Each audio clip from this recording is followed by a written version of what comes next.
the Producer's Journal podcast. My name is Derek. Thank you for joining me today. Today I'm going to talk about a handful of stuff. Again, just updating you on my current situation here as a producer. And as I always say, if you're looking for a 3-point lesson or a 10-part course, this is not the podcast for you. I will be producing stuff like that for other divisions of this business, but this podcast is for me to just come here and vent a little bit in hopes that you learn a little bit from my stories. Even if you're not a producer, maybe something will click for you and you just enjoy listening to my voice. Who knows? But I'm glad to be here. This is presented to you by Shelby Row Productions. Go to Instagram at Shelby Row Productions LLC and our website, shelbyrowproductions.com. And please click on my Patreon link in the description if you'd like to throw me $1 tip per month and a way to help support this podcast. It would be greatly appreciated and go a long way. All right, a lot of stuff to get to today. So today was a special day because I got an email that really just made my day, made my week, made my month, made my year. I was at the gym with my trainer, finished up my session, was in the locker room getting my stuff, and usually what I do is I'll sit down and chill and catch my breath, and then of course, open up my phone and check emails, right? And there was an email from Sibini Swatzina. She's the head director of the local Chamber of Commerce here in Hernando, Mississippi. It's called Main Street Chamber of Commerce. Excuse me. I just ate Subway like an hour ago. Probably not a good idea. And let me read the email. Check this out. It blew me away. She says, Derek, your name was mentioned as a possible candidate for one of our open board positions. I wanted to take a second to reach out to you to see if you would have time to speak with me sometime this week about our board and see if serving with us and for us might be something you would like to do. This email is just to take a second to reach out to you to see if you would like to meet with me. We have a great group of board members, and this is the key right here. This is what made me the happiest. We have a great group of board members, and I know you would be a wonderful asset to our board. Thanks, Sibini Swatzina, Executive Director, Hernando Main Street Chamber of Commerce. That shit blew me away today. Obviously, I responded saying, yep, let's meet. Would love to talk about it.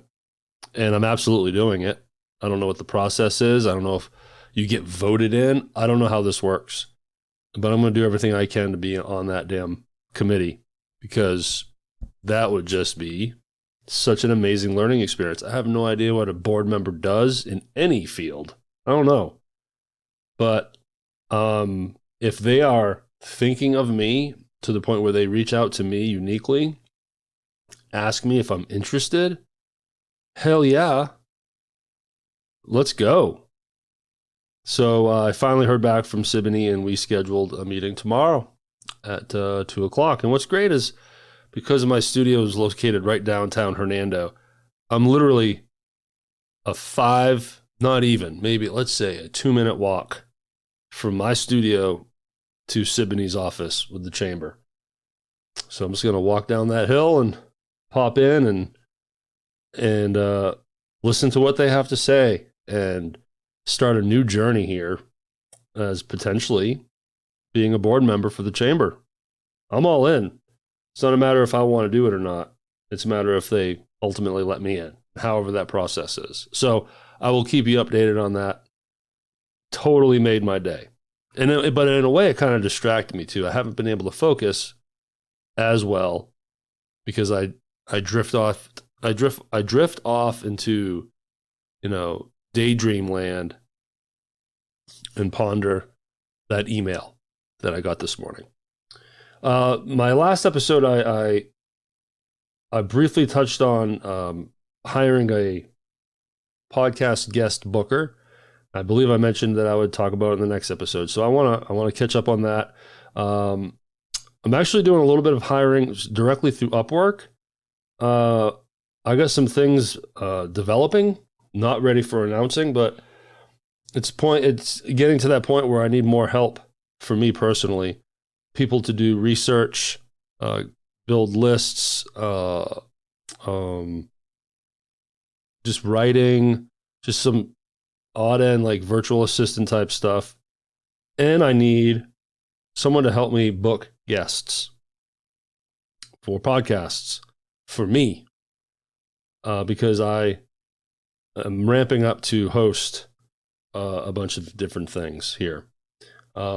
So real briefly, I met up with a lady on Upwork, and she is helping me with building lists of, LinkedIn groups and all the places to find CEO newsletters and all kinds of different marketing research stuff. And then I spoke with this gentleman by the name of Ryan yesterday, and great kid, hit it out of the park. When I connected with him on Upwork, the job was for market research, and that's where I found the lady. Let me get her name. I don't have her name. So he applied to that position, but what I loved about the lady's name is Pamela. So Pamela and Ryan proposed for the same job. It was called market research for Shelby Row Productions.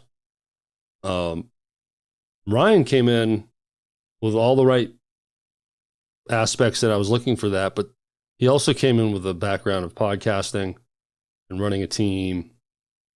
And I thought that was excellent, because I always want to work with someone if they know podcasting, because then I can train them to do anything else. But if they truly grasp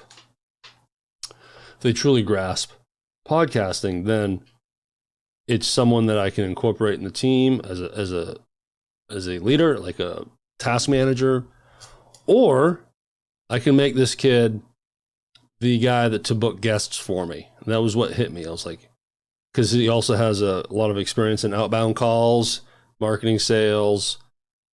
He checked off a lot of boxes. So I booked a time with him, knowing that he wasn't going to get the job that he proposed for, because I had other ideas for him. And we met over Zoom, and it went great.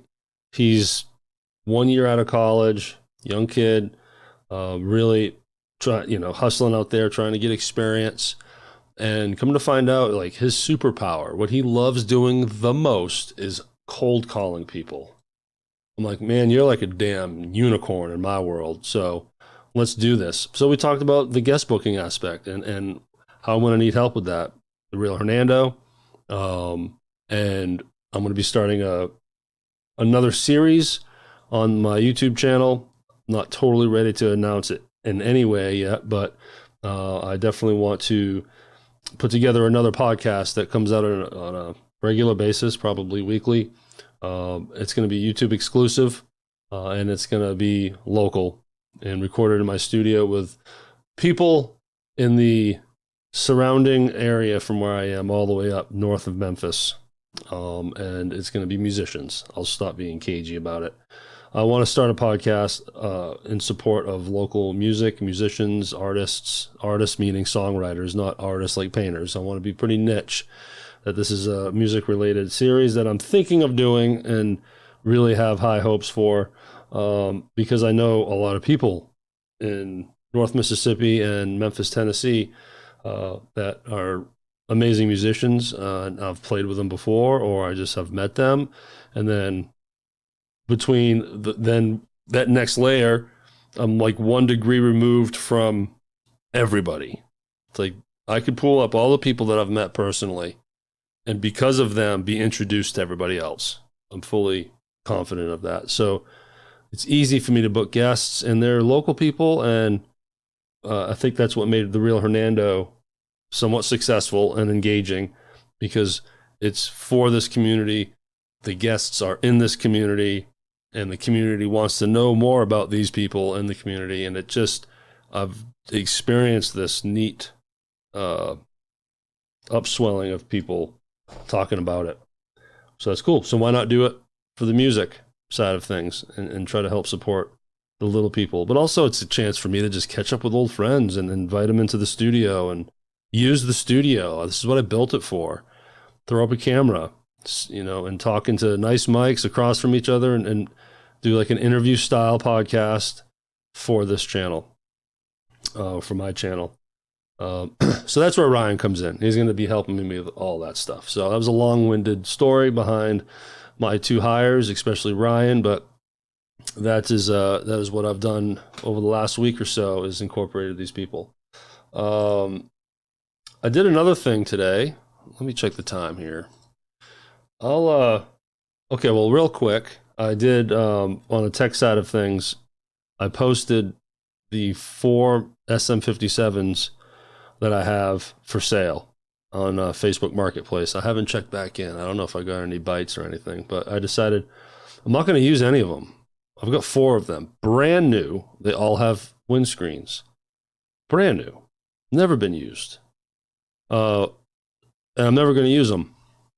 So I'm like, well, one of the dilemmas I've had in the back of my mind is if when I'm interviewing 2 people, well, the table station is only set up for 2 with the boom arms and the SM7Bs. Obviously, I have these other microphones and plenty of XLR cables and tabletop stands I can put on the table for that third person. So there's absolutely, I have every way possible to incorporate a third person, even a fourth person. I can go 4 people on this thing, but typically it's going to be one-on-one, and then once in a while 2 guests, and usually not much more than that. So I'm like, well, what's that third microphone going to be on those specific episodes? Do I want to have 2 SM7Bs, then SM57 sound like dog shit? So I'm like, all right, let's buy another SM7B. So then I'll have a total of 4, 1 at my desk, 2 that are always set up on the podcast station, and then the 4th one, but the 3rd one for the table, only brought out when needed.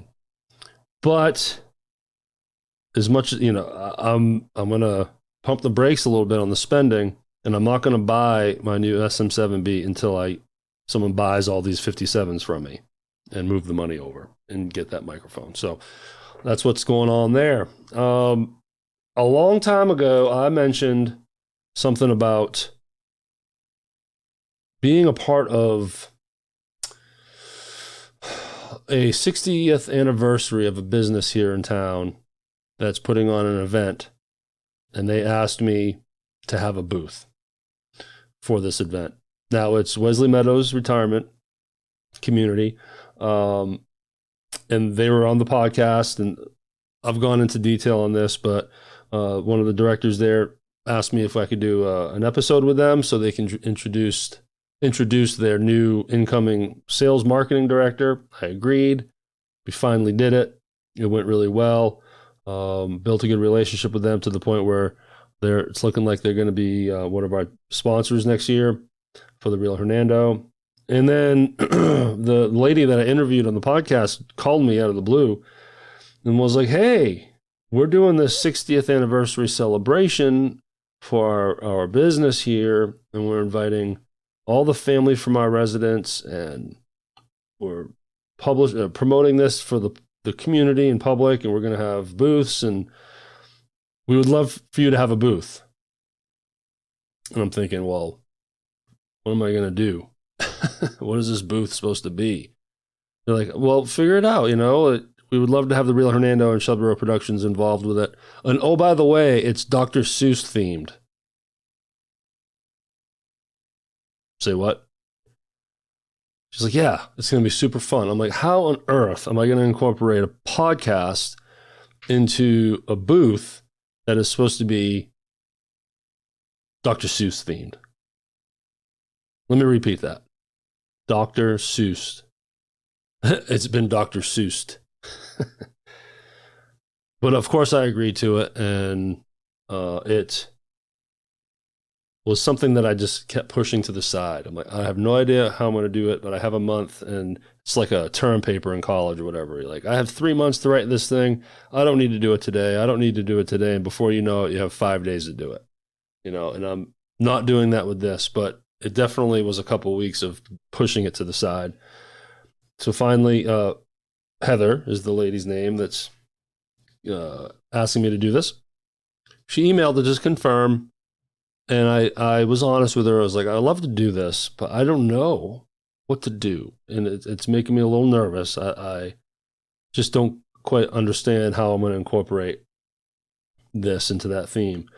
And she came back with some ideas, and I hit her with an idea, and she's going to check with her boss to see if it's okay. But we decided, before thinking about decorating for the theme, what am I going to do at this booth? And we thought it was kind of cool if I did quick interviews with whoever, residents, employees, family of residents, anyone visiting the event, anyone that wants to get on there and talk about Wesley Meadows, what it means to them.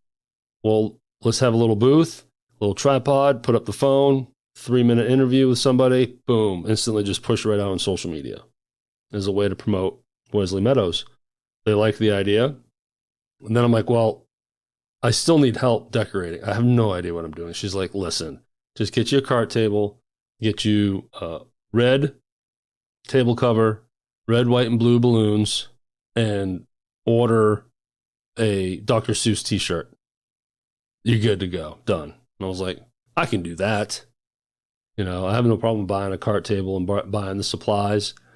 Because, okay, that's easy. Okay. And that made me feel a lot better. Now to the point where I hope they like my idea about doing those quick interviews. So we're at that point here. The lady that's ultimately going to green light that idea is on vacation. So I'm not going to really hear about any of it until next week. This is all leading to me telling you that I bought a Dr. Seuss shirt for this. Let me pull it up here. And someone told me about this title, and I never really heard much about it in the Dr. Seuss world. And it was kind of explained to me what the theme was, but and figuring that it might fit sort of the vibe of Community. But I went ahead and bought it because I think it's just a cool message. If you look at the t-shirt, it says, "Oh, the places you'll go." And I'm like, yeah, you know what? The places you go. I like that. When I read that, I think, man, if you just take a chance, the places you'll go. Oh my God, the places you'll go. If you just give yourself a chance and try to make a dream come alive, or just try to fulfill an idea, whatever it may be. If you really sit back and smell the roses, you're like, oh, wow. I've done a lot of things over the last 6 months that would have never existed in my life if not for taking this chance, making that decision. And I'm living proof of that. The day I chose to start a podcast for Hernando, little did I know that I would be in a position where I'm potentially going to be a board member for the Chamber of Commerce. And there's a big arc and storyline between that, potential sponsors, and other things I got boiling on that really, when you point it all the way back, it all germinated because of the Real Hernando podcast. So, the places you'll go. And I'm already going to places I never thought I'd go. So that's why I bought that shirt. It was $20. They had my size, done deal. And it might be something I wear normally. The colors are okay. It's not radical. But that's it. I wanted to tell you about this t-shirt at the very beginning, but I'm like, A, I got to catch up on some other things, and B, there's a lot of context behind this shirt. I can't just come out of nowhere and be like, hey, guess what? I bought a Dr. Seuss shirt. Oh, the places you'll go. Oh, and now let's talk about my microphones. You'd be like, what the hell are you talking about? So hopefully you stuck around to the end here. And now you know why I'm going to be wearing a Dr. Seuss t-shirt at a booth with balloons, a camera, and a tripod at a 60th anniversary celebration for a community retirement residential establishment. Average age is probably 80. So we'll see if they even know what the word podcast is. But if they don't, they're going to find out. And I'll let you know more when this stuff starts happening and unraveling. But until next time, y'all, have a great night.